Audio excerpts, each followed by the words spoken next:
Debate चल पड़ी है जो शेर अफजल मरवत साहब ने इनिशिएट की, उस पर मैं बाद में आऊंगा। पहले मेरी आपसे रिक्वेस्ट है, आप वाहिद चेयर हैं जो पिछले 6 माह में पारा चिनार में जो हो रहा है उसके हवाले से सबसे पहले मैं आपको खिराज तहसीन पेश करता हूं कि आपने ये कहा कि इस पर डिबेट होनी चाहिए। नंबर 1, 8 अगस्त को राजा नासिर अब्बास साहब, MWM, सैयद हामिद रजा साहब सुन्नी इत्तेहाद काउंसिल, मौलाना नसीम शाह साहब बनू, यूसुफ खान हंगू और इसी तरह हम 5 MNAs गए पारा चिनार। सूबाई हुकूमत अली अमीन गंडापुर साहब ने हमें ना सिर्फ अपडेट किया बल्कि कहा कि मुझे आपने दोबारा फीडबैक देना है। जब हम पारा चिनार गए, चेयरमैन साहब, हमें यह कहा गया कि हम नहीं जानते कि कौन है ये। जमीन का तनाजा जरूर था लेकिन ये ऐसा तनाजा नहीं था, ये काफी अरसे से चला रहा है कि जिससे मासूम निहत्ते लोगों को मारा जाए और बच्चों, 6 माह की बच्चियों के मुंह में गोलियां मारी जाएं, क्रश मशीनों में बच्चियों को डाला जाए, लोगों की बेटियां ले जाई जाएं। वो कह रहे थे हमें समझ नहीं आ रही हमारा दुश्मन कौन है। हां, टिकटॉक पे एक दूसरे फिरके को ताना दे के वो खुलेआम फिर रहे हैं और वो तमाम मोर्चे जो बनाए गए थे 17 के करीब, उनमें कोई लोग आ जाते हैं, दोनों तरफ फैन बता रहे हैं हम जानते नहीं हैं, फायरिंग शुरू होती है और कुछ ऐसी फायरिंग होती है कि वो असला कभी हमने जिंदगी में ना देखा ना सुना। वहां पे फरीकैन से मिलने के बाद, उससे पहले GOC मेजर जनरल भट्टी साहब जो हैं कोहाट, उनसे भी टेलीफोन पे बात हुई। चीफ मिनिस्टर ने कोर कमांडर पेशावर को भी बात की, मैंने भी रीच आउट करने की कोशिश की। हमें यह कहा गया कि आप मेहरबानी करें इस पे ग्रैंड जरगा बनाएं। CM साहब ने उनको पेशावर बुलाया, चीफ सेक्रेटरी और कोर कमांडर साहब उसमें मौजूद थे। हालात नॉर्मल हुए और एक दफा फिर चेयरमैन साहब कुछ ही हफ्तों बाद दोबारा, और वो जुल्म और बर्बरियत, वो इंसानियत सोज बजालिम, वो जबर और जुल्म जिसको कहते हुए शर्म आती है, वो आज पारा चिनार का मुकद्दर बना हुआ है।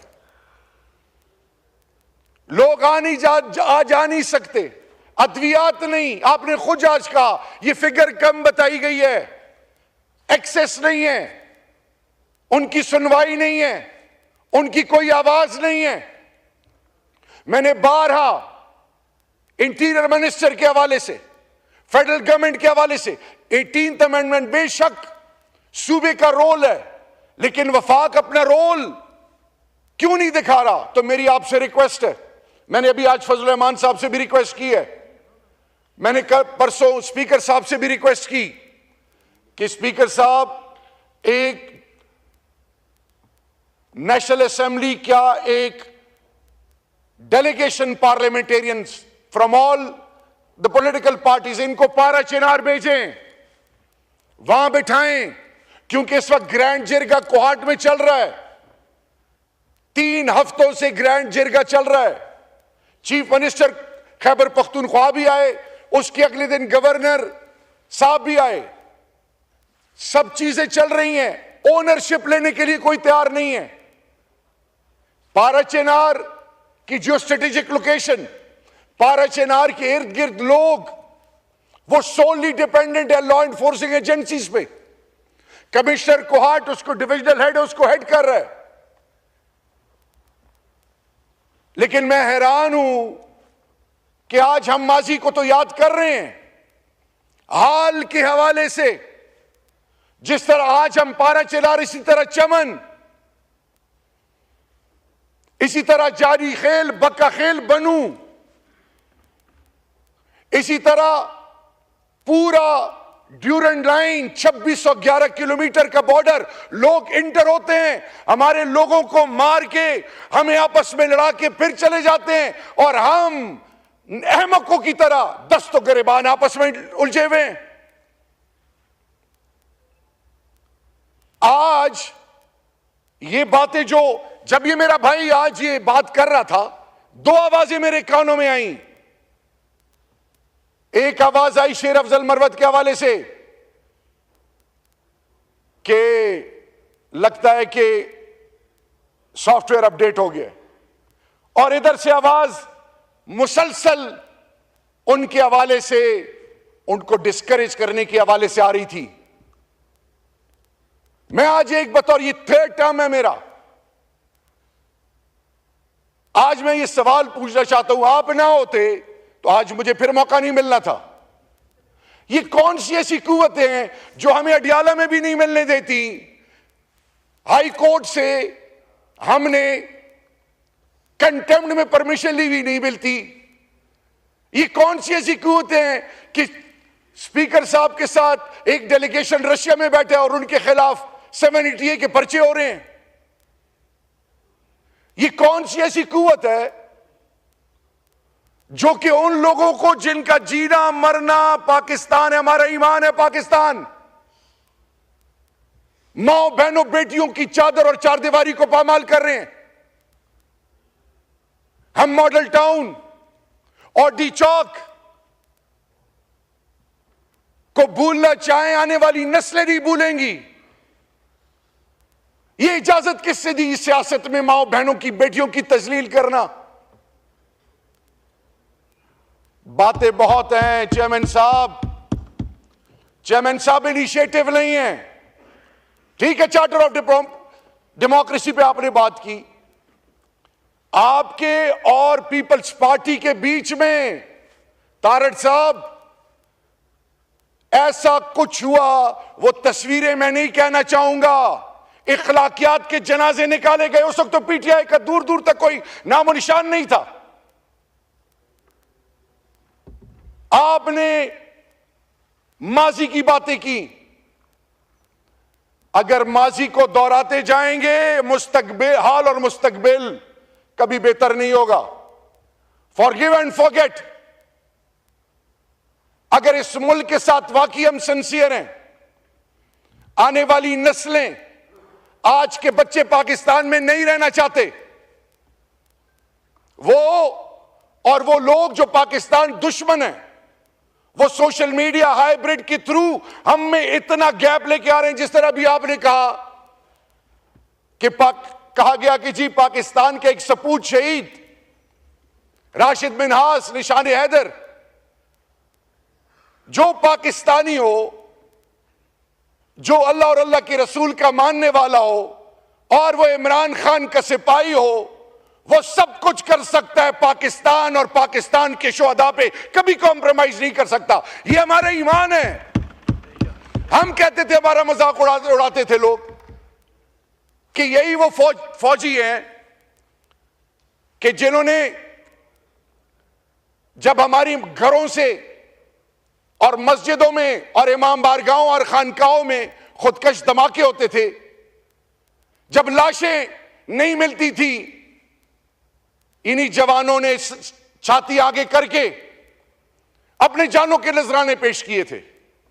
हमने तो कब, मेरा लीडर जब कहता है कि मेरी जिंदगी से ज्यादा अहमियत अफवाज पाकिस्तान से है, तो आज मेरा आपसे सवाल है कि इमरान खान और तहरीक इंसाफ और पाकिस्तान के 90% वो लोग जो इमरान खान के साथ आज खड़े हैं, आप उनको फौज के आगे कौन लेके आ रहा है? कौन ये नैरेटिव बना रहा है? कौन ये पाकिस्तान के साथ दुश्मनी कर रहा है? कौन पाकिस्तान की बुनियादों से खेल रहा है? अपने चंद वोटों के लिए, अपने चंद वोटों के लिए आप एक इदारे को एंगेज इनडायरेक्टली कर रहे हैं। मुकाबला तो मैदान में किया जाता है, मुकाबला तो इलेक्शनों में होता है। इलेक्शनों में जिनकी जमानतें जब्त हो गई, वो आज हमें दर्ज दे रहे हैं। कोई बात नहीं, जुल्म, हर दौर में जुल्म का दौर चलता है, लेकिन आप और सबके लिए, आप हमारे भाई हैं, हम सबकी इज्जत सांझी है। ये आज जो हमारी माओ बहनों की बेइज्जतियां हो रही हैं, ये अननोटिस नहीं हो रही अल्लाह के दरबार में भी। और याद रखें, आज जो इस मुल्क में ये मेरे पंजाब के एमएनएज और एमपीएस के साथ जो हो रहा है, मैं आज चेयरमैन साहब दोनों हाथों से पाकिस्तान तहरीक इंसाफ पंजाब के बुजुर्गों, माओ बहनों, बेटियों, मेंबर ऑफ द पार्लियामेंट, तमाम इलेक्शन जो लड़ चुके हैं, उनकी इज्जतों को सलाम है। आपने उनके कारोबार बंद कर दिए, आपने उनकी माओ बहनों बेटियों को घसीटा, आपने हर किस्म का रौब और जुल्म उन पर ढाया, लेकिन आज भी उनके जबान से इमरान खान, इमरान खान, इमरान खान की आवाज आती है। और ये रहेगी इंशाअल्लाह, क्योंकि पाकिस्तान का बड़ा बेटा पंजाब जो हमारी गैरत है वो जाग चुका है। रही बात, हम कभी भी जबान बेस सियासत नहीं करते। अभी कुछ अरसा पहले, हफ्ता भी नहीं हो गया चेयरमैन साहब, मैं पेशावर हाई कोर्ट गया, बेल्स करानी थी। वहां पे अवामी नेशनल पार्टी का मेंबरशिप के लिए कुछ लोग बैठे थे, मैं वहां गया। मैंने कहा मैं एक कन्फेशन करने आया हूं, एतराफ करने आया हूं। बचपन से हमें यह पढ़ाया गया कि गफार खान खुदा न खास्ता गद्दार था। गफार खान गद्दार नहीं था, गफार खान मेरी धरती मां का वो गैरतमंद सपूत और वो बुजुर्ग है जिसको आने वाली नस्लें इज्जत देंगी। लेकिन आज, to put our house in order, we need to revisit each and everything. आप अगर आज वजीर इत्तलात हैं, विदाउट, वो कहते हैं कैरेट और स्टिक, उस डंडे के अलावा आपको कोई पूछे भी ना। आज आपसे एस्टेब्लिशमेंट थोड़ा हाथ पीछे करती है तो फिर देखिए क्या होता है। आज आपने मेरे फैसलाबाद डॉक्टर नासिर जट, निसार अली सरफराज, इनका जीना हराम कर दिया हुआ है। आज मेरे पंजाब के माए बहने बेटियां हर रात कभी एक जगह कभी दूसरी जगह शिफ्ट होते हैं। चेयरमैन साहब, मैंने स्पीकर साहब को कहा रात 11:30 बजे मेरे बच्चे इस्लामाबाद से निकले। ये कौन सी सियासत है?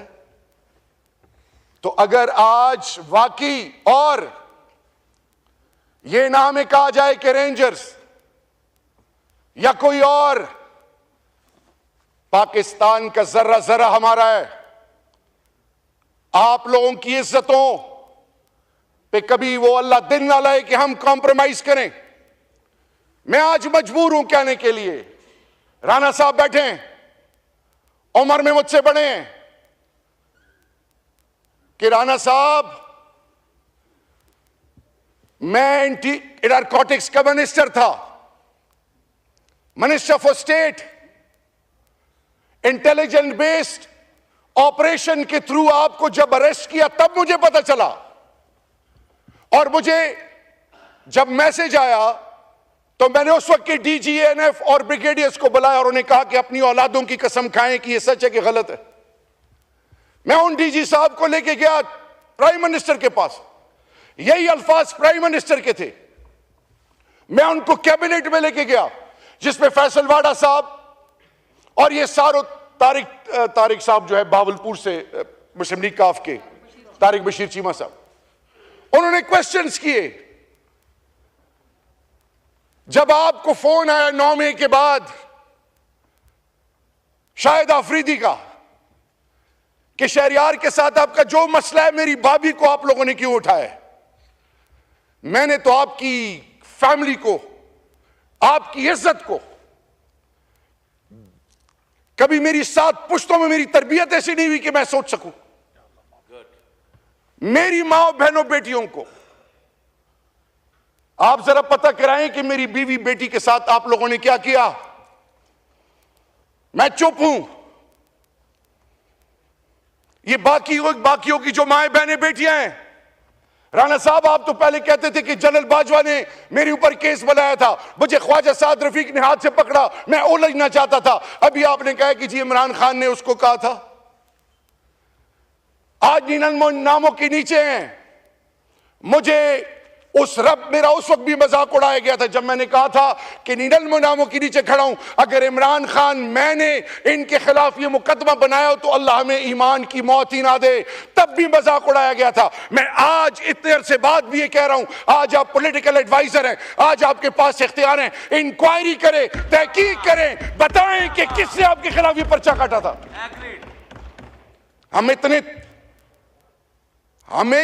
I was a CEO in Germany, हमने अपने सब कुछ छोड़ा है। ये आज अली मोहम्मद खान, ये जरताज, ये हम सारे, हमारा कोई कारोबार नहीं है। मेरे ऊपर जब PDM की गवर्नमेंट आई, मुझे कहा कि जी इंटीरियर में, कश्मीर कमेटी में, नारकोटिक्स में, सेफ्रॉन में तुम्हारे खिलाफ सब चीजें ढूंढी जा रही हैं, पाकिस्तान से चले जाओ, तुम पे हाथ डालेंगे।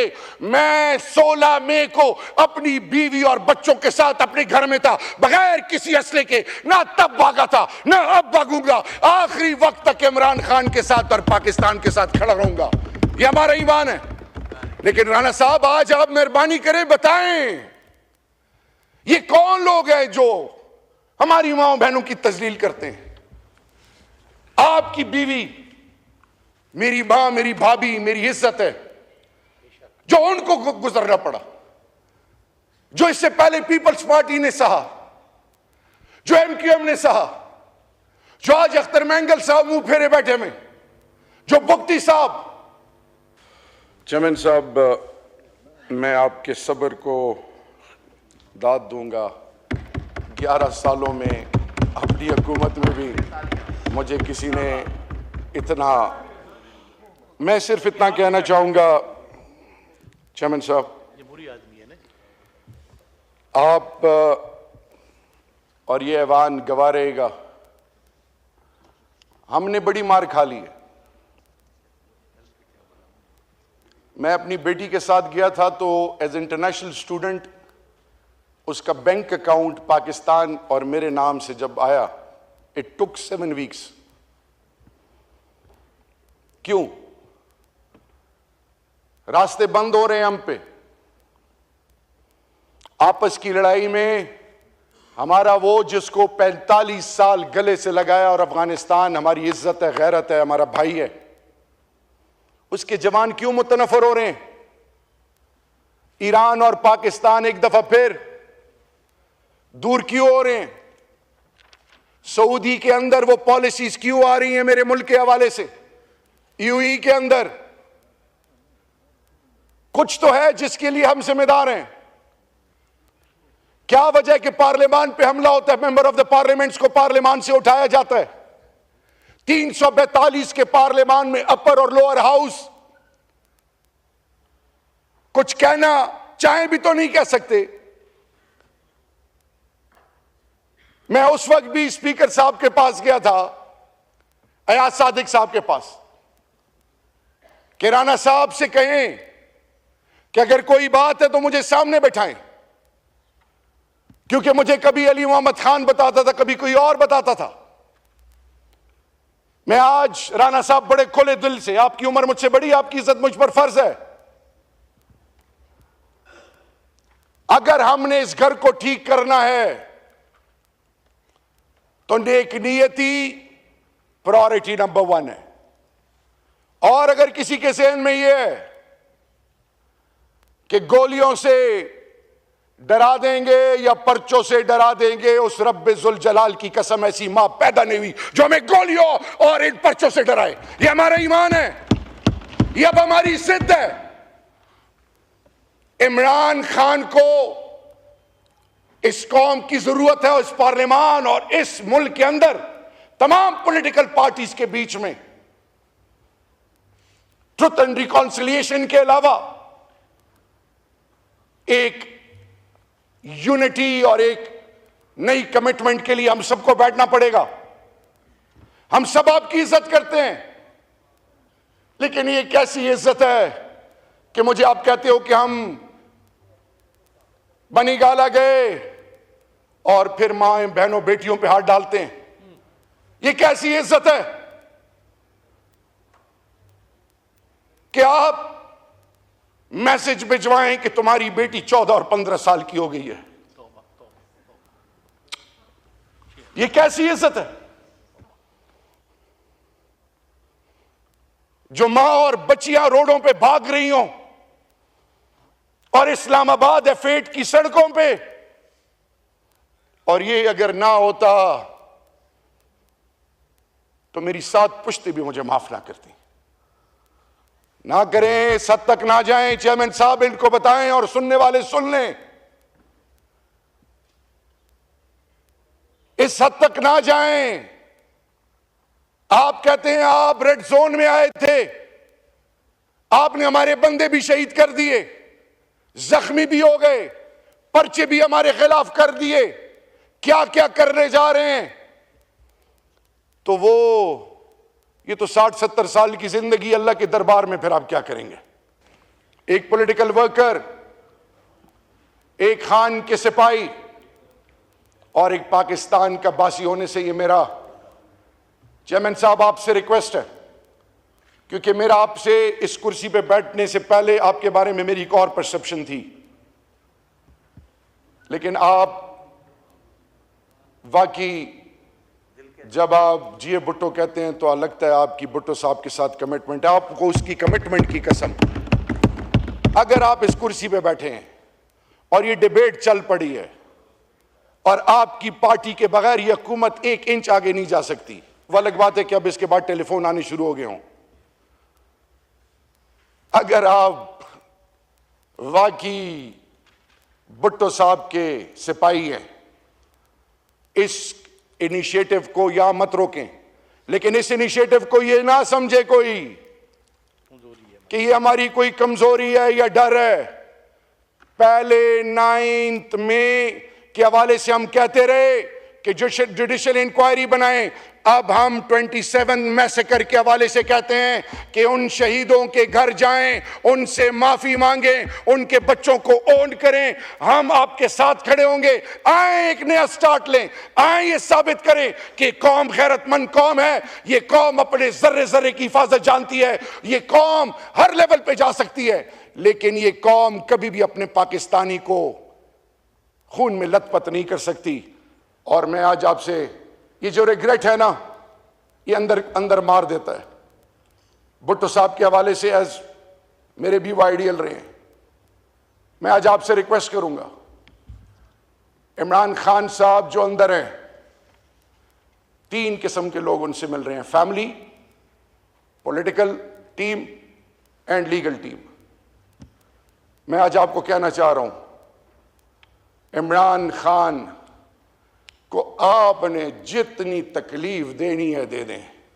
क्योंकि मुझसे जब किसी ने पूछा कि इमरान खान के बारे में क्या राय रखते हो, तो मैंने कहा जब मैं इमरान खान से मिलता हूं मेरा अल्लाह पर ईमान और मजबूत होता है। उसको आप शिकस्त नहीं दे सकते, नहीं दे सकते, नहीं दे सकते। उनके साथ बैठ के बात करें और फिर वो पाकिस्तान जिस पर आने वाली नस्लें आप और इन सब पर फख्र करेंगी। आपको क्रेडिट इसलिए जाएगा कि चाहे जो भी हालात है 2024 के इलेक्शन के, जो मैं फॉर्म 45-47 में पढ़ना नहीं चाहता, इनिशिएटिव लें, पीपल्स पार्टी लीड करे। आपका वैसे भी उस शहर से ताल्लुक है जो पाकिस्तान की माँ है, पाकिस्तान के बासियों को अपने गोद में लेके पालती है।